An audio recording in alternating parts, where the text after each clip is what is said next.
우리는 매일같이 가면을 쓰고 연기를 합니다. 이런 사회적 연기는 자신을 그럴듯한 이미지로 잘 포장시켜주지만 자신의 민낯이 드러날까 노심초사하게 만들기도 합니다. 남의 시선을 의식하게 되고 실수를 두려워하게 됩니다. 이것은 자신의 감정과 행동을 이간질시킵니다. 때문에 웃고 싶을 때 웃지 못하고 울고 싶을 때 울지 못하죠. 이러한 영혼 없는 연기가 계속될 때 그것에 대한 대가는 너무나도 가혹합니다. 피로감을 느끼게 되고 무기력해지며 침대에 쓰러져 잠만 자게 됩니다. 또 다른 희망의 내일을 생각하기보다는 또 다른 내일의 실수가 기다릴 것 같아 걱정합니다. 결국 반복되는 위선적인 삶에 지쳐 사람과의 관계를 끊기 시작합니다. 주변 일에 무관심해지고 사람과의 만남이 없어집니다. 사소한 즐거움이 사라지고 자극적인 것에 무뎌지며 성취에 대한 기대가 사라집니다. 지루한 수요일의 오후의 느낌처럼 하루하루가 감흥없이 다가옵니다. 감정을 숨기고 살다 보니 화를 내야 할지 짜증을 내야 할지 적절한 대처 방법을 찾지 못하고 괴로워합니다. 이 때문에 감정 조절을 못하여 지나치게 짜증을 내고 지나치게 화를 내며 지나치게 거친 말을 내뱉습니다. 그 대상은 주로 나에게 희생적인 가장 가까운 사람들이죠. 정신이 들면 바보스러운 자신을 질책하게 되고 또다시 깊은 절망과 후회에 빠집니다. 결국 아무도 나에게 관심을 두지 않는 혼자만의 안전한 공간에 있기로 합니다. 그것만이 오로지 나 자신에게 평안을 가져다 준다고 생각하기 때문입니다. 그러나 그것마저도 자신에게 평안을 가져다 주지 않는다고 생각될 때, 이러한 문제가 지속적으로 반복된다고 생각될 때, 그래서 우리는 누군가에게 도움을 요청하기보단 극단적인 선택을 하는지 모릅니다. 준호가 이 남자를 만난 것은 산의 중턱에 다다랐을 때였다. 이목구비를 뚜렷하게 볼 수는 없었지만 준호와 비슷한 30대로 보이는 그 사람은 헤드랜턴이나 손전등도 비추지 않고 오로지 달빛에 의존하며 발을 내딛고 있었다. 이곳 지형에 상당히 익숙한 사람인 것 같았다. 이러한 그의 행동에 방해가 될까봐 준호는 손전등을 바닥에 비춘 채 조용히 그의 뒤를 따랐다. 그 정체 모를 남자는 계속해서 떠들어댔지만 이상하게도 준호는 그의 말을 멈추게 할 용기가 나지 않았다.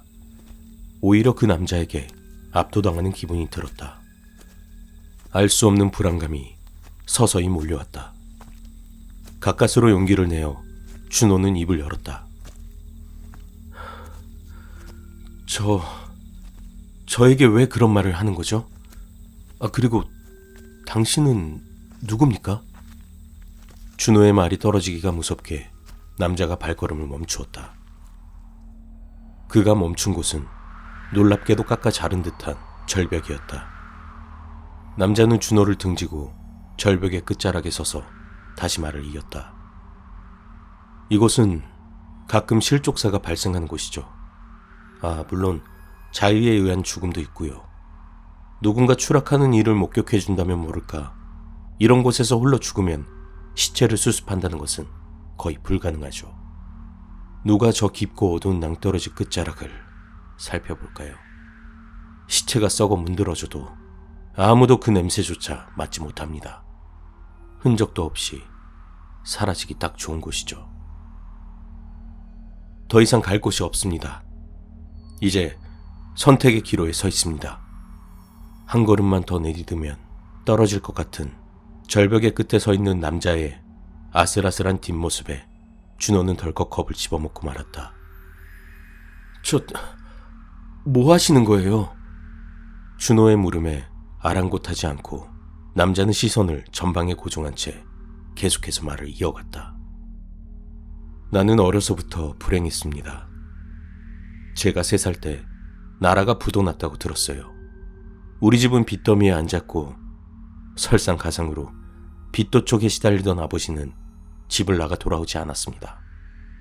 엄마는 누나와 나를 먹여 살리느라 고생을 하셨죠. 어려운 집안 살림에 누나는 대학을 포기하고 취업을 선택했습니다. 쥐꼬리 같은 월급에도 누나는 돈을 모으는 재미에 푹 빠져 살았습니다. 그러나 그 기쁨은 오래가지 못했습니다. 엄마가 고약한 병에 걸린 것입니다. 누나는 엄마 치료비로 모아둔 돈을 전부 날리고 말았습니다. 많은 돈이 치료에 들어갔지만 엄마는 전혀 호전되지가 않았고 비싼 약값만이 누나를 기다리고 있었습니다. 그러나 누나는 웃음을 잃지 않았습니다. 세상 보란 듯이 잘 살아보자고 저하고 약속했습니다. 그런데 그 약속은 오래가지 않았습니다. 누나에게 사랑하는 남자친구가 있었습니다. 남자친구와의 사이는 괜찮았던 것 같은데 상대 집안에서 우리 집을 싫어했던 것 같습니다.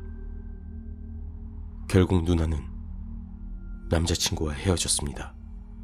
그 뒤로 누나는 웃음을 잃어버렸습니다. 이봐요, 아저씨. 준호는 남자의 말을 끊으려 했지만 남자는 아랑곳하지 않았다. 누나는 틈만 나면 잠을 잤습니다. 초점 잃은 눈동자는 항상 저를 불안하게 만들었습니다. 감정 조절을 못하여 어느 날은 불같이 화를 냈다가 어느 날은 미안하다며 제 앞에서 무릎 꿇고 대성통곡을 하기도 했습니다. 하루가 멀다 하고 이런 일이 반복되던 어느 날 누나는 수면제를 먹고 깨어나지 않았습니다. 준호는 다시 한번 남자의 말을 끊으며 떨리는 목소리로 물었다. 당신 뭐하는 사람이야? 그때까지만 해도 저는 아무것도 결정하지 않았습니다. 그런데 한때 내 영혼을 바쳐 사랑했던 여자가 달랑 편지 한 장 남기고 멀리 유학을 떠나버렸을 때 저는 더 이상 그 어떤 희망도 나를 기다리지 않는다라는 생각이 들었죠. 그때 저는 결심했습니다. 남자의 말이 끝나기가 무섭게 준호가 소리쳤다. 당신 누군데 내 얘기를 하고 있는 거야? 준호의 외침은 메아리가 되어 산 능선을 떠돌기 시작했다. 그리고 그 외침과 함께 준호의 눈에서 눈물이 터져 나왔다. 준호는 남자가 자신의 과거를 알고 있다는 사실에 놀라기도 했지만 자신의 아픈 과거를 긁어내는 것만 같아 분노가 치밀어 올랐다. 준호의 움켜쥔 두 손이 부르르 떨고 있었다. 그러나 남자는 준호에게 등을 친 채 절벽 앞에 펼쳐진 능선의 실루엣을 바라보며 아무런 미동도 하지 않았다. 산행을 하다 보면 환청과 환각을 경험할 수 있죠. 바로 저체온증 때문입니다. 저체온증이라고 해서 겨울에만 걸리는 게 아니죠. 오늘 같은 한여름밤에도 비를 오랫동안 맞게 되거나 계곡 쪽에 고립되면 저체온증이 발생할 수 있습니다. 당신의 상태를 보니 저체온증 같아 보이진 않네요. 때문에 지금 당신이 보고 듣고 있는 모든 것들은 환청과 환각이 아닙니다. 진짜인 거죠. 이 새끼 도대체 무슨 소리를 하고 있는 거야? 격분한 준호는 그 남자를 향해 쥐고 있던 손전등을 내리쳤다. 그러나 준호의 주먹과 손전등은 허공만을 가를 뿐이었다. 순간 쥐고 있던 손전등이 남자의 몸을 뚫고 절벽 아래로 떨어져 버렸다. 몇 번의 부딪힘 소리와 함께 준호의 손전등은 깊은 어둠 속으로 사라져 버렸다. 소스라치게 놀란 준호는 자신의 손을 한번 쳐다보더니 시선을 천천히 남자에게 돌렸다. 준호의 눈동자는 심하게 흔들리고 있었다. 남자는 개의치 않은 듯 여전히 등을 진 채 입을 열었다. 내려가세요. 당신이 선택하려는 세상은 생각보다 재미있지 않습니다. 남자의 말에 덜컥 겁을 집어먹은 준호는 몇 발자국 뒷걸음질 쳤다. 그제서야 남자는 몸을 돌려 준호를 쳐다보았다.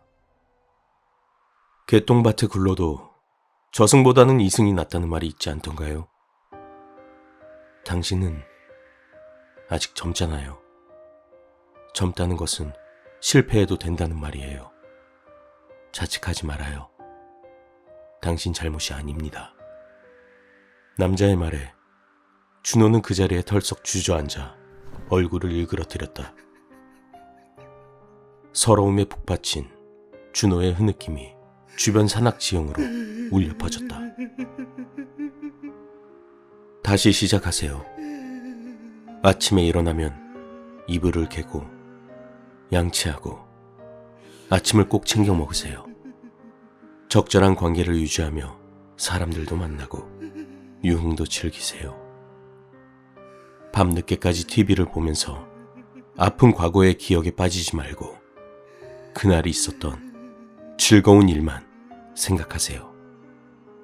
오늘보다 나은 내일을 꿈꾸며 잠자리에 드세요. 누구에게 잘 보이기 위해서가 아닌 오직 당신만을 위해서요. 남자의 말이 끝나고 몇 분이 지났을까. 눈물이 마름을 느낀 준호는 자리에서 일어났다. 눈 주변을 몇 번 손으로 훔치더니 준호는 입을 열었다. 도대체 당신 누굽니까? 준호의 말에 여전히 뚜렷하게 보이지 않는 얼굴로 남자는 가벼운 미소를 지어 보였다. 오랫동안 이곳을 지키고 있는 산신령이나 할까요? 저를 살려주었으니 무엇으로 답례를 해야 할까요? 경찰에 연락해서 이 절벽 아래 바위 틈 사이에 끼어있는 나를 찾아주세요. 육신은 많이 훼손되었지만 방수 기능이 있는 가방 속에는 날 알아볼 수 있는 물건들이 아직 잘 보존되어 있습니다.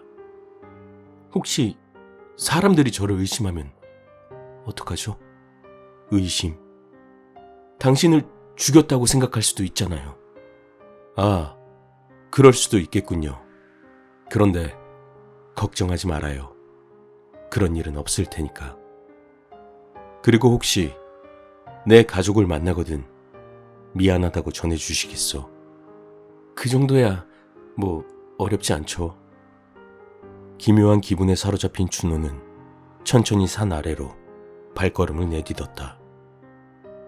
산신령은 작아지는 준호의 뒷모습을 오랫동안 지켜보았다. 다음 날 날이 밝자마자 준호는 경찰에 신고를 했다. 그리고 얼마 되지 않아 경찰에서 연락이 왔다. 아, 여보세요? 성준호 씨 맞으신가요? 네. 아직 DNA 대조가 남아있긴 한데 25년 전 실종된 아버님을 찾은 것 같습니다. 신분증과 가족 사진이 들어있는 가방을 발견했어요.